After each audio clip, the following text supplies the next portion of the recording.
Dear students, welcome to diplomapk.com. Today we'll learn how would rather and had better are used in the English sentences. इस lesson में हम would rather और had better के बारे में पढ़ेंगे और अंग्रेज़ी ज़बान में इनके इस्तेमाल के बारे में सीखेंगे और प्रैक्टिस करेंगे. would rather अंग्रेज़ी ज़बान में इसका इस्तेमाल किसी काम या किसी चीज़ में तरजीह प्रेफरेंस को ज़ाहिर करने के लिए किया जाता है. वुड रादर के बाद वर्ब की फ़र्स्ट फॉर्म यानी base form of the verb इस्तेमाल होती है. मिसाल के तौर पर सेंटेंस नंबर 1, मुझे घर की बजाय बाज़ार जाना चाहिए. अब हमने बाज़ार को घर के ऊपर तरजीह दी, एक प्रेफरेंस दी है कि मुझे बाज़ार जाना चाहिए घर की बजाय, तो इसे हम इंग्लिश में इस तरह से बनाएंगे, I would rather go to बाज़ार then home. I would rather go to बाज़ार देन होम. सेंटेंस नंबर 2, मुझे उर्दू की बजाय अंग्रेज़ी बोलनी चाहिए. अब अंग्रेज़ी को हमने प्रेफरेंस दी है उर्दू के ऊपर कि तरजीहन हमने कहा है कि हमें अंग्रेज़ी बोलनी चाहिए उर्दू के बजाय, तो इसको हमने इंग्लिश सेंटेंस में इस तरह बनाएंगे, I would rather speak English than Urdu. Sentence number 3, तुम्हें ख़त की बजाय टेलीफोन करना चाहिए. You would rather make a call than a letter.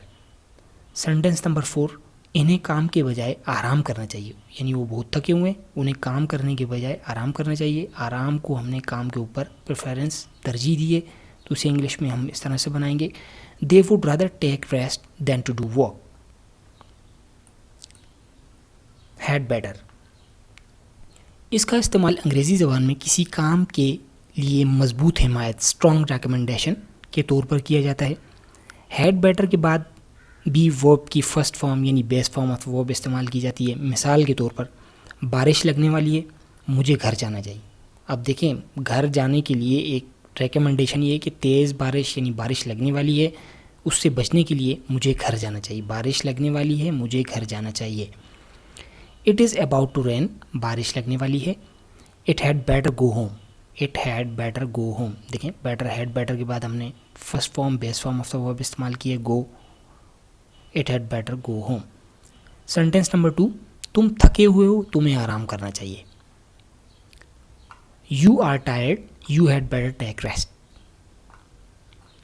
Sentence number 3, अंधेरा हो रहा है, हमें वापस जाना चाहिए. It is getting dark, we had better go back.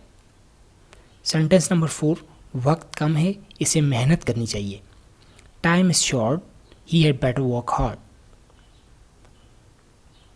So dear student, आज हमने हैड बेटर और वुड रादर के बारे में सीखा और प्रैक्टिस की. आप अपने तौर पर मज़ीद इंग्लिश सेंटेंसेस को बनाएं और उसमें वुड रादर और हैड बेटर को प्रैक्टिस करें और खूब अच्छी तरह से इन दोनों फ्रेजेस को प्रैक्टिस करें. So see you in the next lesson.